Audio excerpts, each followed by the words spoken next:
Hey guys, Ryan Dement from True Podcast. Hope you guys are having a great Wednesday. We've made it. Hump day! And guess what? We're going to talk about three things to discuss about your why.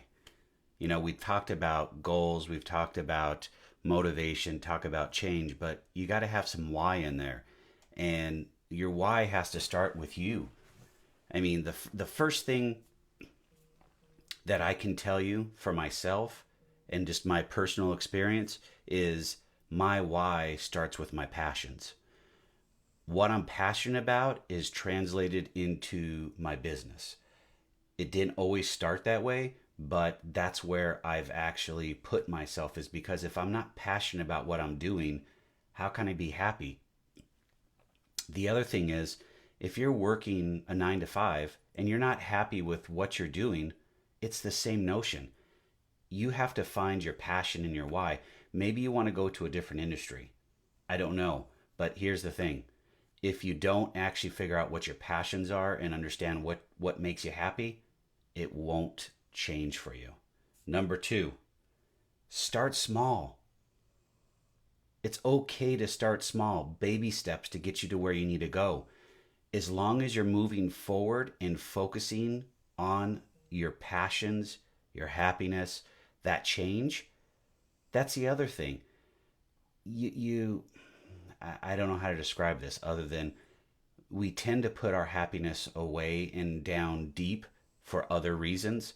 And you need to be happy too, because if you put out more happiness, that happiness comes back to you, and the universe recognizes that.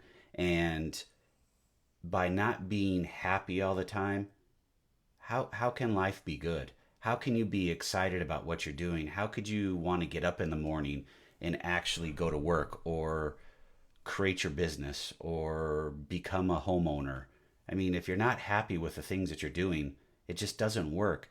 So, being able to start small and getting those wins in those steps, whether it's trying to figure out changing jobs, or maybe you're at the right place in a company, but you need to go to a different department, or you want to do something, you want to try something different. Well, what are those steps to get there? Do you have to go talk to a department manager or somebody to that effect to discuss that change? Do you have a mentor? Does that mentor have the ability to help you get to where you need to go?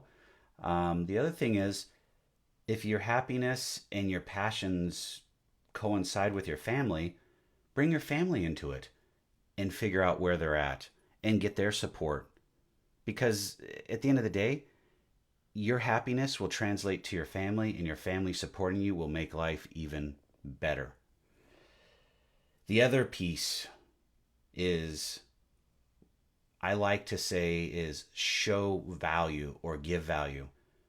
How I started the business, how I started 7 years ago, almost 8 years ago now, I had to start by doing things for free. I had to start putting my name out there. I had to start connecting with people. If you're trying to start a business or you're trying to start something other than a job that's going to take some effort that will become income, then you have to put some value out there. And that value is typically putting your name out there and giving services away for free, or like this podcast I'm shooting, to be able to give information out for free. I'm not asking anything in return. I'd love a like, a follow, a share. That's all I'm asking for. But that's free. It doesn't cost you guys anything. But the thing that you got to remember is, what you put out is what you're going to get back two or threefold over. And that is huge. The universe recognizes that. If you don't believe that, I don't know how to help there, but it does happen. What you put out is what you get back. I know it's an old adage, but it's true. Guys, stay focused, figure out your passions, and we'll figure out what's going on together. But the biggest thing is, take those baby steps and figure out your why, and then start working towards your happiness and your passions. I'll see you guys on the other side. Have a great Wednesday.